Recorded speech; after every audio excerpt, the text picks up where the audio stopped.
Discover the astonishing journey of one of Africa's greatest empires, from humble beginnings to global prominence under Mansa Musa, the richest man in history.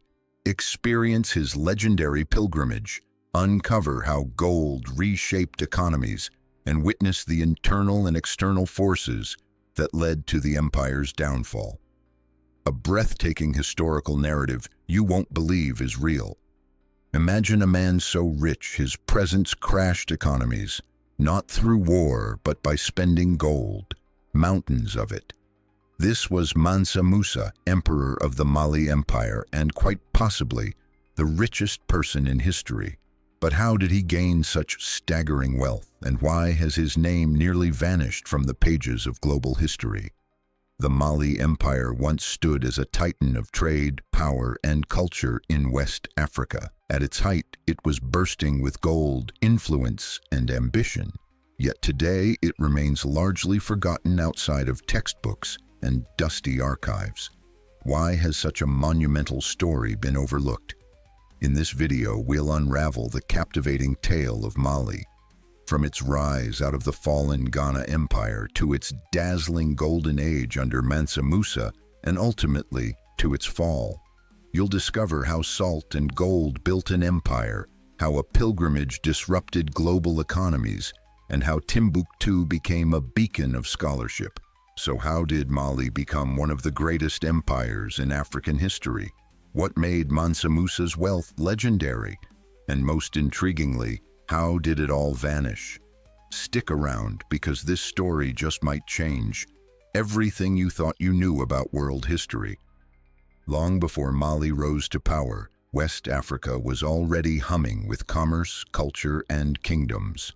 At the heart of this early network stood the Ghana Empire, not to be confused with modern Ghana, a powerful trading state that thrived between the 6th and 13th centuries.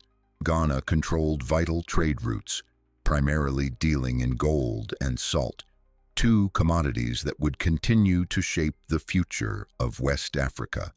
The Ghana Empire's capital, Kumbi Saleh, became a bustling hub where Berber merchants from the north met West African traders. It wasn't just a marketplace, it was a cultural crossroads, where languages, religions, and ideas collided.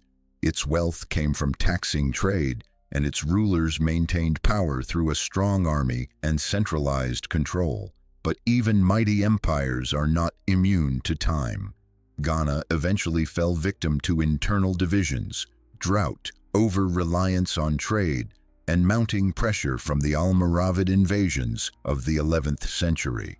As Ghana declined, new forces emerged. One such rising power was the small but strategic kingdom of Kangaba. It was here that a boy named Sundiata Keita was born into exile, destined to transform history. After years in the shadows, he returned as a military and political force. In 1235, Sundiata led a coalition of Mande clans to victory over the tyrannical Soso king, Sumanguru Kante, at the legendary Battle of Kirina. That victory didn't just mark the end of Soso domination, it announced the dawn of the Mali Empire. Sundiata Keita became known as the Lion King of Mali. He wasn't merely a conqueror, he was a builder of nations. He united disparate clans under a shared identity, promoting harmony through an oral constitution called the Kurukan Fuga.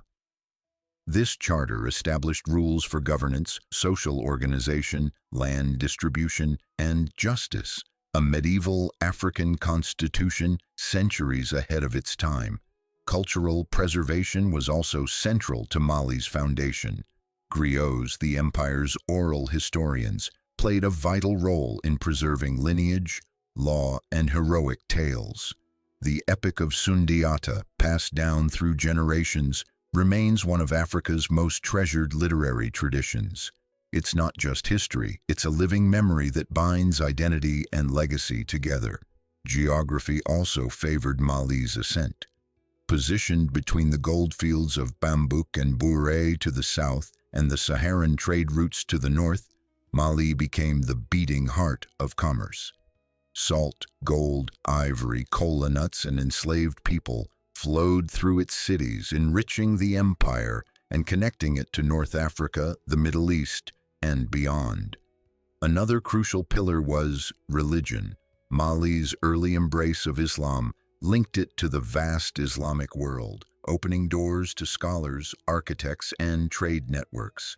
But unlike in other regions, Islam in Mali coexisted with indigenous beliefs.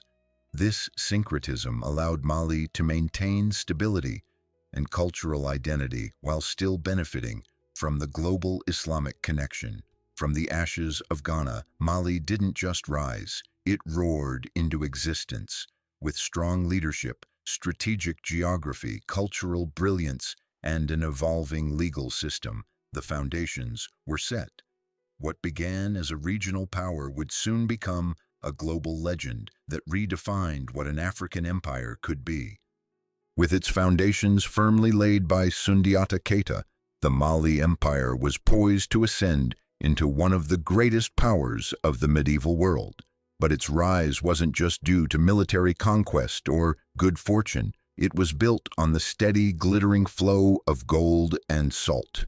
Gold was the lifeblood of Mali. The empire sat atop some of the richest gold fields on earth, especially in the regions of Bambouk, Bouré, and later Galam. Unlike Europe, where gold was relatively scarce, West Africa's abundance of the metal made it the economic engine of the empire. Mali didn't just mine gold, it monopolized its distribution. The government regulated production and ensured that gold dust circulated within the economy, while gold nuggets were reserved for the royal treasury. This allowed the state to maintain control over value and inflation, sustaining Mali's dominance over global gold markets. But gold alone couldn't build an empire.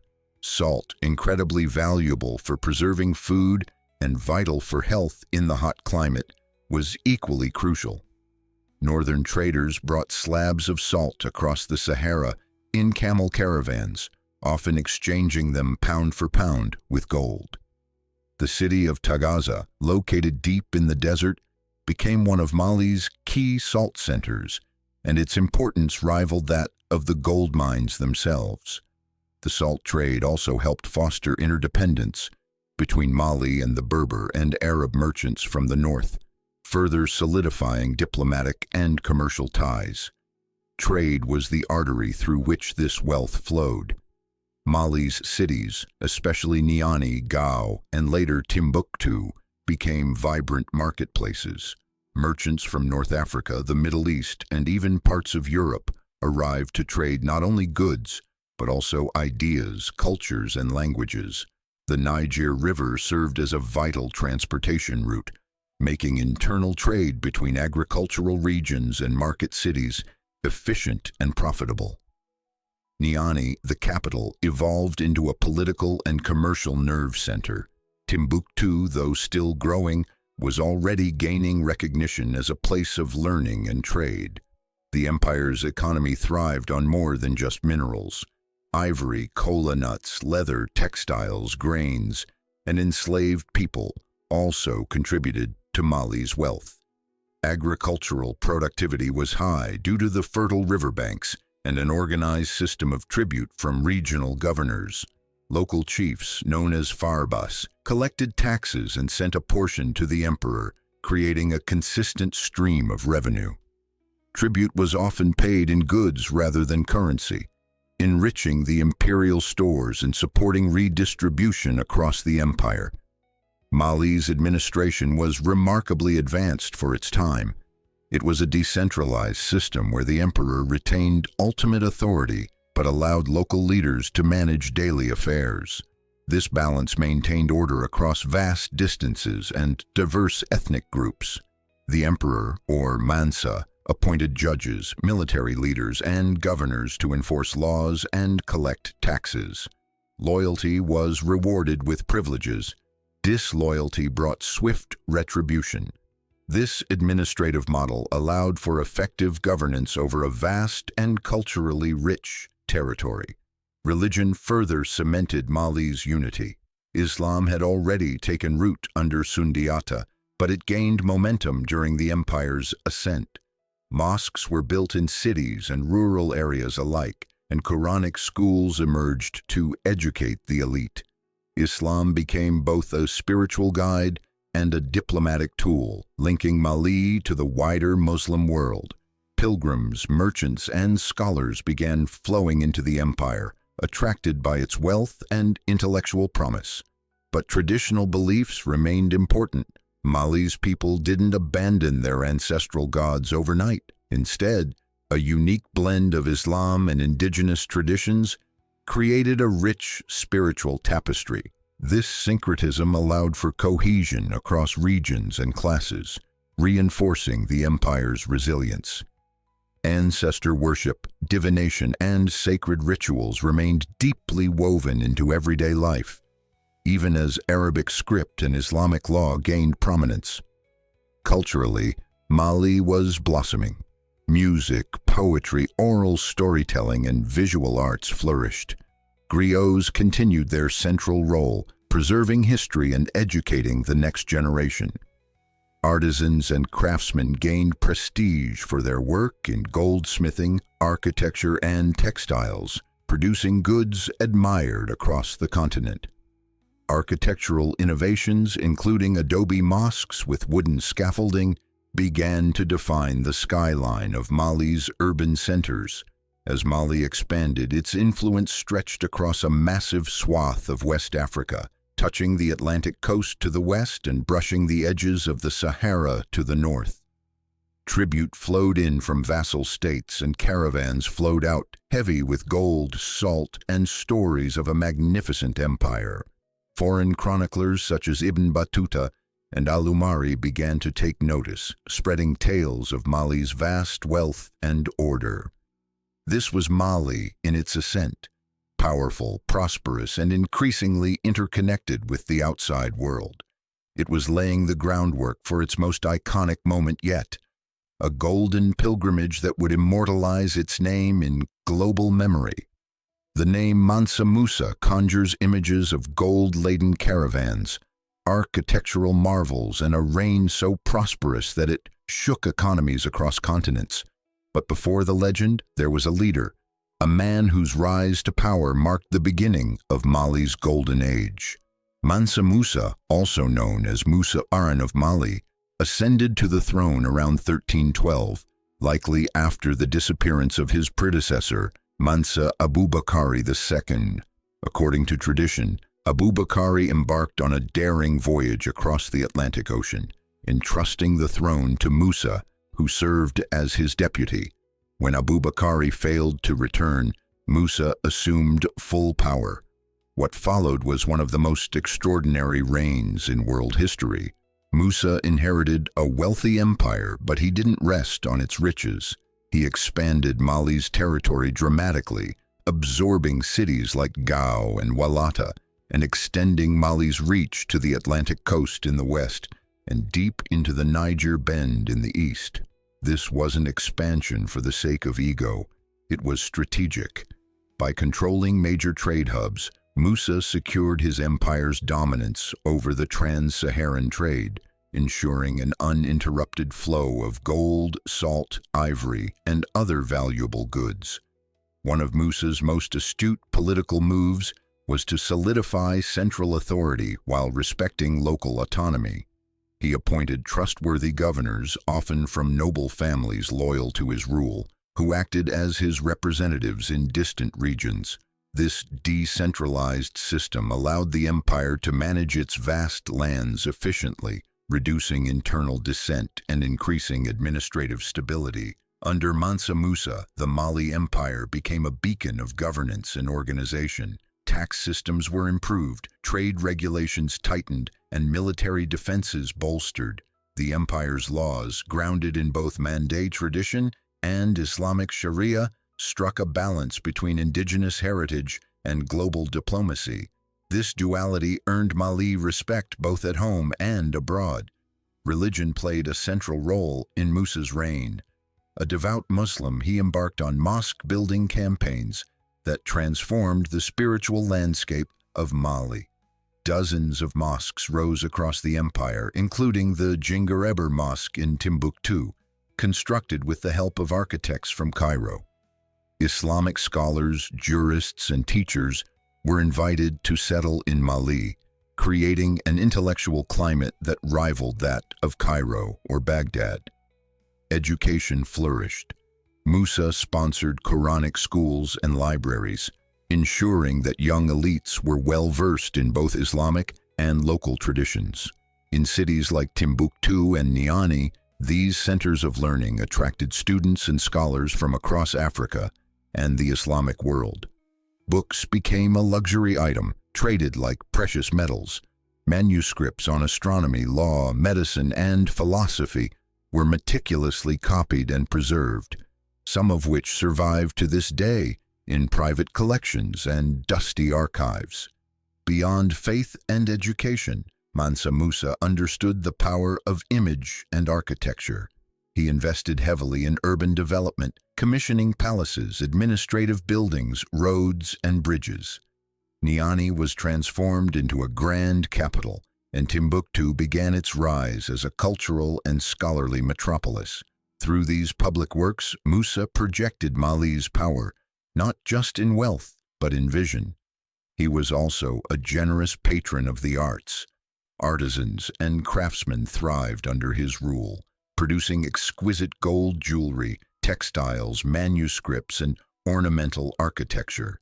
Griots, the oral historians of West Africa, enjoyed royal support as they chronicled Mali's history, blending myth and memory into a cultural heritage that would inspire generations. Mansa Musa's reign brought peace and prosperity. Crime was rare, trade flourished, and travelers like Ibn Battuta reported feeling safe, even in the empire's most remote areas.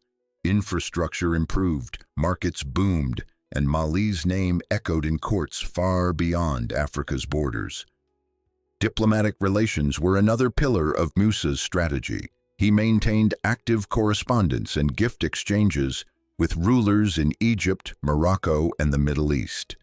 These diplomatic ties not only enhanced Mali's prestige, but also facilitated cultural and scientific exchange. Musa's legacy was one of ambition and grandeur, but it wasn't vanity that drove him.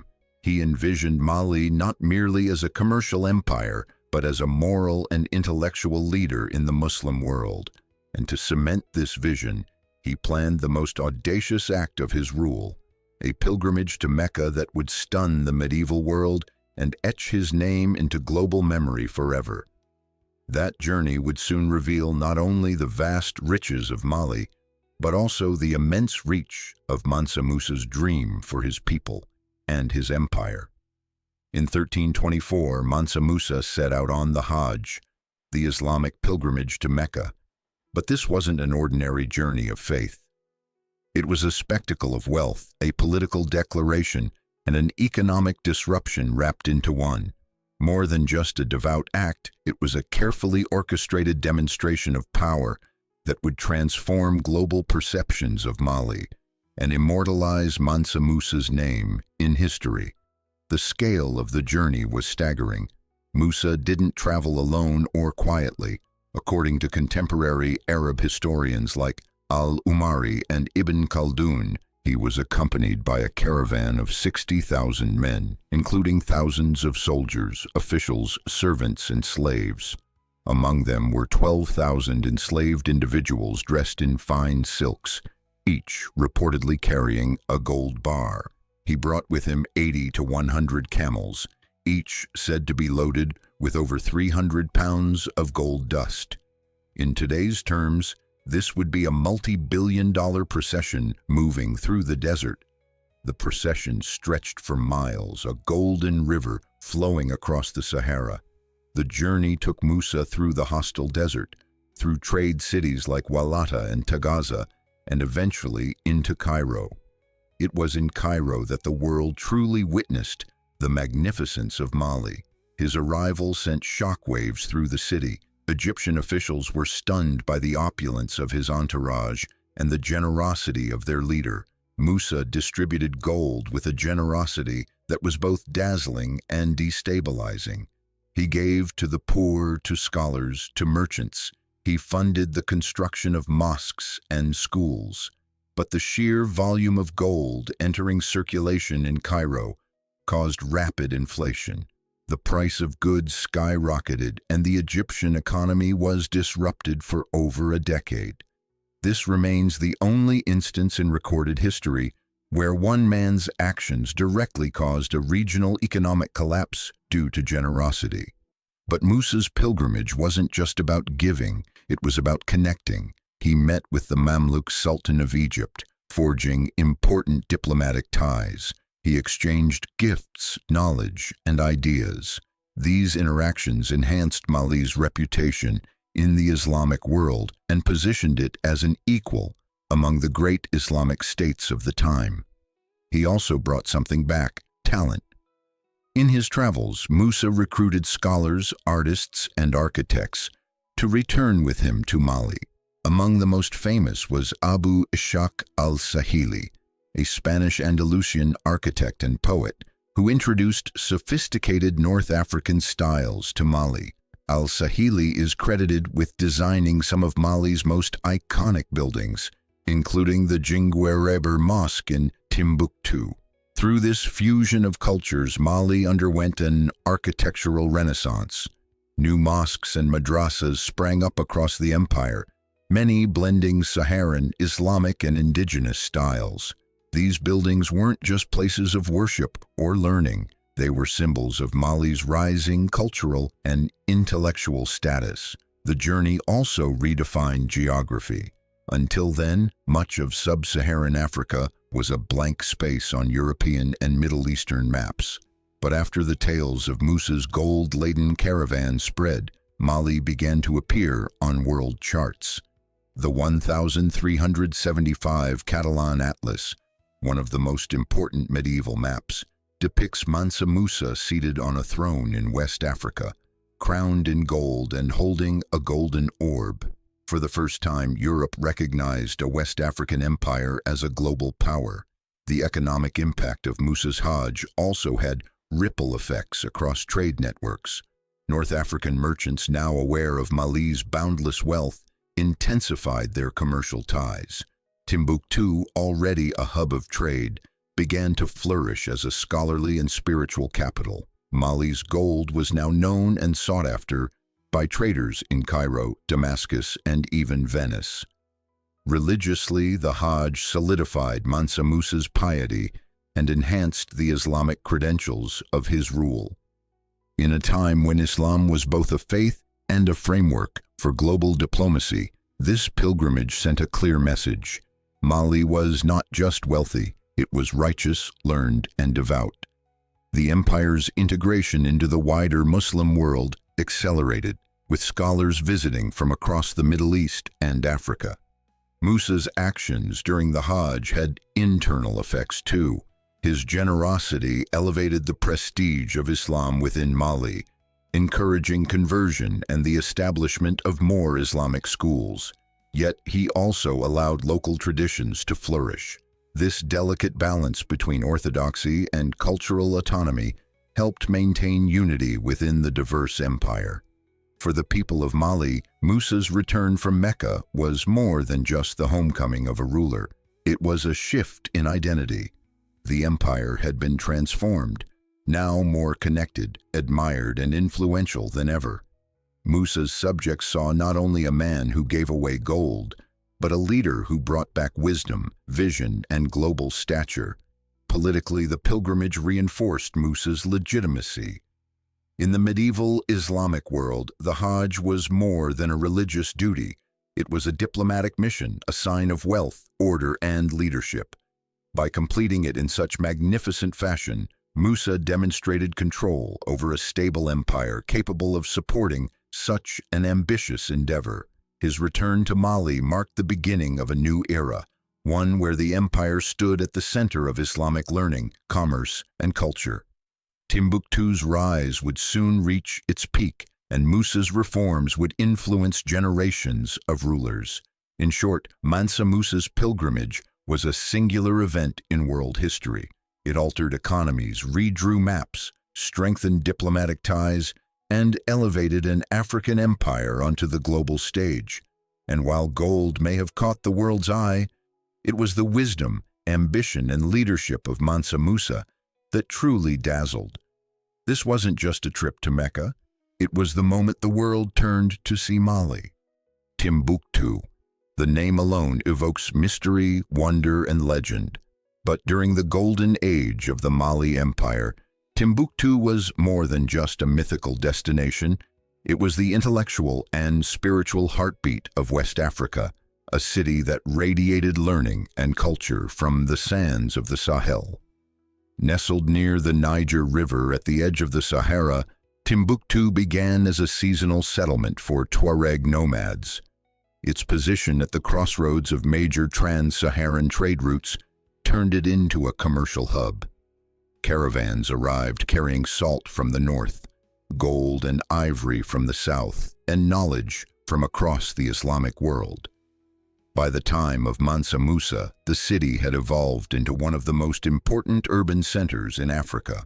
Recognizing its potential, Mansa Musa invested heavily in Timbuktu's transformation. He commissioned the construction of mosques, madrasas, and libraries. Most famously, he brought the Andalusian architect Abu Ishaq al-Sahili to design the Jingareber Mosque, an adobe masterpiece that stood as both a place of worship and a symbol of Mali's integration into the broader Muslim world. The city's scholarly institutions soon flourished. The Sankore, Sidi Yahya, and Jinguereber madrasas became the foundation for what would later be known as the University of Timbuktu. These weren't universities in the modern sense, but networks of scholars, teachers, and students engaged in rigorous study. Subjects ranged from theology and Islamic law to astronomy, mathematics, medicine, grammar, and history. At its peak, Timbuktu housed hundreds of thousands of manuscripts. Many were copied by hand, preserved in private collections, and passed down through generations. These documents are some of the oldest surviving texts in Africa, covering not only religious topics, but also science, literature, and philosophy. They offer a glimpse into the sophistication and intellectual dynamism of the Mali Empire. Timbuktu also became a melting pot of cultures. Arabic was the language of scholarship, but the city buzzed with Mande, Songhai, Tuareg, and Fulani dialects. Its markets teemed with spices, textiles, and artifacts, while its streets echoed with griot poetry, music, and oral history. The atmosphere was one of cosmopolitan exchange and creative energy. Education was not reserved for elites alone. Timbuktu's scholarly culture was inclusive, welcoming both locals and foreigners. Women, though not in the majority, also played roles as scholars and patrons. Learning was seen as a spiritual and communal duty, and knowledge was a source of both prestige and piety. As Mali's fame grew, so did Timbuktu's. Word of its learned men, its beautiful architecture, and its boundless wealth spread across Africa and beyond. European cartographers and adventurers were captivated by the idea of a city in the desert filled with gold and wisdom. Few ever reached it, and their myths only fueled Timbuktu's aura. Though centuries of conflict, colonization, and climate have taken their toll, Timbuktu's legacy endures. Its ancient manuscripts continue to be studied and preserved. Its mosques still stand as architectural gems, and its name still resonates as a symbol of Africa's golden intellectual age. In the Mali Empire, Timbuktu was not just a city. It was a testament to the power of knowledge, a jewel not hidden in the desert, but shining from its very heart. After the dazzling reign of Mansa Musa, the Mali Empire stood tall, but not untouched. The emperor's passing marked the beginning of a slow unraveling. Though the empire remained wealthy and powerful, cracks were forming beneath its golden surface. Mansa Musa was succeeded by his son, Mansa Maga, but the transition was not seamless. Maga lacked the charisma, strategic vision, and administrative genius of his father. While he maintained the empire's boundaries and continued the patronage of Islamic institutions, his reign lacked the strength and foresight needed to guide such a vast and diverse territory. This set the tone for a series of increasingly weaker rulers who failed to command the same respect or control as their predecessors. The imperial court became increasingly fragmented. Factionalism grew and internal power struggles intensified. Provincial governors who had once been tightly bound to the emperor through loyalty and tribute began to act more independently. In some regions, local rulers declared virtual autonomy, withholding taxes and military support. The finely tuned system of decentralized control began to falter, leading to administrative disarray. This internal weakening made Mali vulnerable to external pressures. To the east, the Songhai, a former vassal state, was rising quickly. Centered in the city of Gao, Songhai leaders began to challenge Mali's dominance over key trade cities, including Timbuktu and Jenne. Skirmishes broke out, and by the mid-15th century, Mali was steadily losing ground. The very cities that had made it rich were slipping away.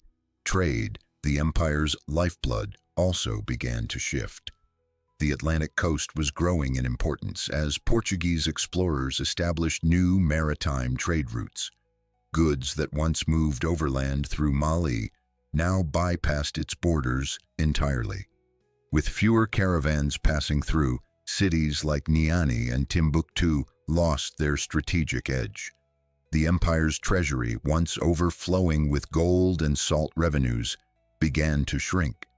Religious cohesion, once a unifying force, also began to fray.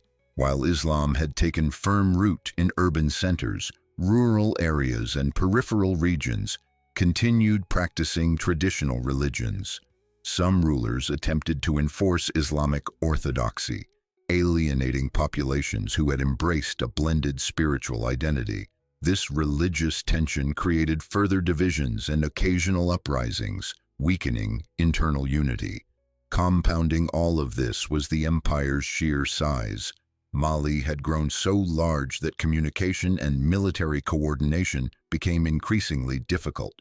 When rebellions occurred or cities were attacked, the imperial response was often delayed or ineffective. Local rulers, seeing the central government falter, lost confidence in the emperor's ability to protect them. Despite these challenges, Mali did not fall overnight. Its prestige endured and its institutions continued to function, albeit in a diminished capacity. But the writing was on the wall. The empire that Sundiata had founded and Mansa Musa had crowned with gold was entering a long twilight. The power that once astonished the world was quietly slipping through the cracks.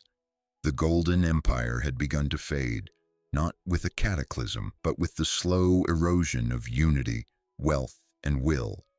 By the late 15th century, the once mighty Mali Empire was a shadow of its former self. Its borders had shrunk, its treasury weakened, and its political unity fractured. The Golden Age was over, and now came the fall. The final blows came from both within and without. Internally, rebellion simmered. Discontented regions, long feeling neglected by the central government, began to openly defy imperial authority. Rival clans and noble families fought for dominance, turning the imperial court into a battleground of intrigue and betrayal. Civil wars broke out, draining resources and eroding trust in the monarchy. Externally, Mali faced new and aggressive threats. The Songhai Empire, under the formidable leadership of Sunni Ali, launched military campaigns to seize key territories. Cities like Timbuktu and Jenne, once vibrant centers of commerce and scholarship under Mali, fell to Songhai control. These weren't just territorial losses, they were symbolic defeats. The heart of Mali's cultural and economic power was being carved out. As Songhai ascended, Mali receded into political obscurity. Portuguese explorers on the West African coast accelerated trade shifts. funneling wealth through new Atlantic ports and bypassing Mali's traditional overland networks.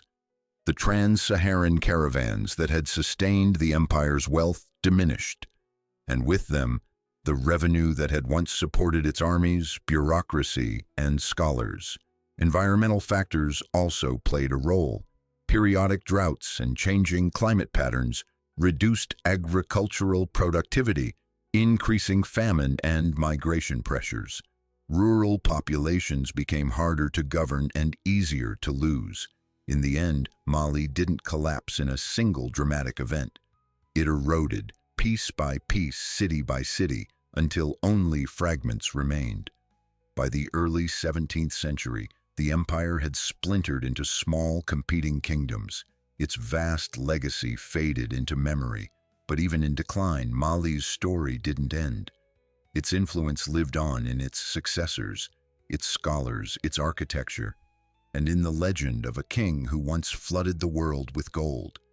Long after its decline, the Mali Empire continued to cast a long shadow over African and world history. Its contributions were not merely in gold, territory, or monuments, but in ideas, knowledge, and culture that resonated through generations. First and foremost, Mali demonstrated the sophistication and capability of African statecraft. Its systems of governance, justice, and diplomacy were advanced, balancing tradition and innovation. The Kurukan Fuga, an oral constitution established under Sundiata Keita, served as a guiding framework for justice and civic organization, centuries before modern democratic charters emerged. It outlined principles on social equality, property rights, environmental stewardship, and conflict resolution. Mali also left a profound intellectual legacy. Timbuktu's libraries and universities preserved a wealth of manuscripts that today serve as a priceless archive of African and Islamic scholarship. These texts challenge outdated stereotypes about Africa's intellectual history and confirm the continent's place in the global tradition of knowledge and science. They reveal sophisticated thought on medicine, astronomy, law, and theology, written in elegant Arabic and local dialects. Spiritually, Mali helped spread Islam across West Africa, not through conquest, but through culture. Mosques, Quranic schools, and the influence of devout rulers like Mansa Musa inspired widespread adoption. Yet the empire never abandoned its cultural roots. Islam blended with indigenous beliefs to form a uniquely West African spiritual identity that endures to this day. Culturally, Mali's griots ensured that history wasn't just recorded, it was lived, performed, and passed down. The Epic of Sundiata continues to inspire and educate, a reminder of the power of oral history in preserving identity and memory in societies with few written records. In art and architecture, Mali's legacy remains visible. The adobe mosques of Timbuktu, the geometric gold jewelry, the intricately patterned textiles, all testify to a civilization that prized beauty, craftsmanship, and meaning. Mali's golden age may have faded, but its influence endures in law, in education, in culture, and in the pride of a continent that remembers one of its greatest empires. From a small kingdom on the edge of the Sahara to a sprawling empire that shaped continents, the story of Mali is one of vision, power, and legacy. It was born from the resolve of Sundiata, soared under the wealth of Mansa Musa, and inspired the world through its culture, scholarship, and leadership. We've seen how gold and salt fueled its rise, how trade connected it to the world, and how ideas turned cities like Timbuktu into beacons of learning. We've witnessed the opulence of Musa's pilgrimage, the genius of its griots, and the enduring wisdom etched into ancient manuscripts. But we've also seen the cracks, the slow unraveling, the rise of rivals, and the fading of an empire that once dazzled the world. Mali didn't vanish, it transformed. Its spirit lives on in every story, every manuscript, every mosque still standing in the Sahel. The Mali Empire was more than gold. It was a civilization built on intellect, resilience, and community. Its legacy reminds us that greatness is not only measured by wealth, but by what we choose to preserve and pass on. If you found this story inspiring, subscribe for more untold histories, and let the echoes of gold remind us of the power of legacy.